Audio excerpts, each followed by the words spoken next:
The National Rifle Association has leaders who stand in the vortex for us today, such as Wayne and Susan. We see them and their family walk through the fire for us, and we are grateful for that.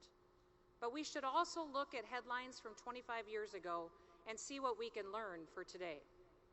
I want to reference a Washington Post article that was dated June 9th of 1998. It summarizes where we stood then in this battle for freedom, but it also reflects much of today's reality. The Post reported the following. The National Rifle Association installed Charlton Heston as its new president today and loudly applauded his pledge to steer the organization back to the political mainstream from what Heston described as the fringe of American life. The choice of Heston was seen in large part as a response to public relations problems for the NRA.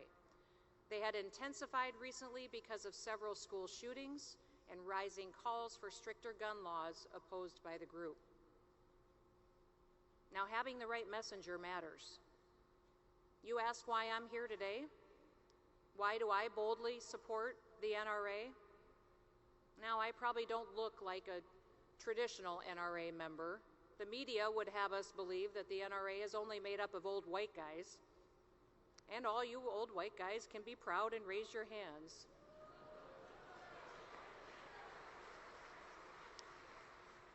But there's a lot of other people, a lot of diversity within the NRA. Well, let me tell you something. I may be a mom and a grandma, but I am the NRA.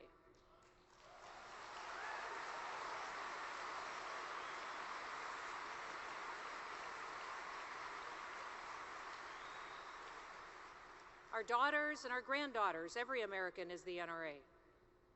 I didn't know I could even be a hunter until I saw my grandma was a hunter, and she was a pretty famous duck hunter. She was good.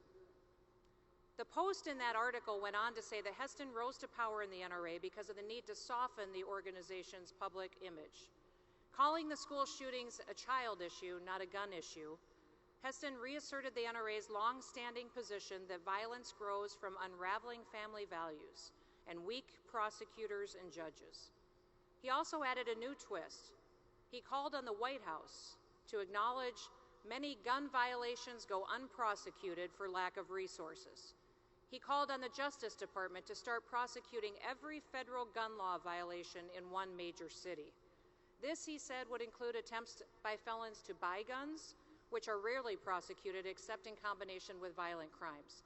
Heston pulled no punches in his first day as president.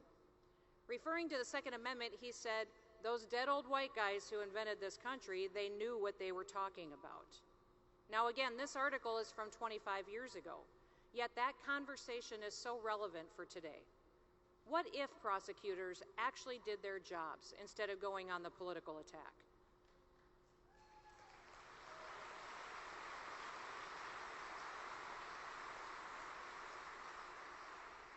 What if the laws we had today were actually enforced? What if, when tragedy happens, families gathered together, they bowed their heads, and they prayed for wisdom and discernment on how to heal hearts and minds, rather than to debate the methods used by those in society who do harm?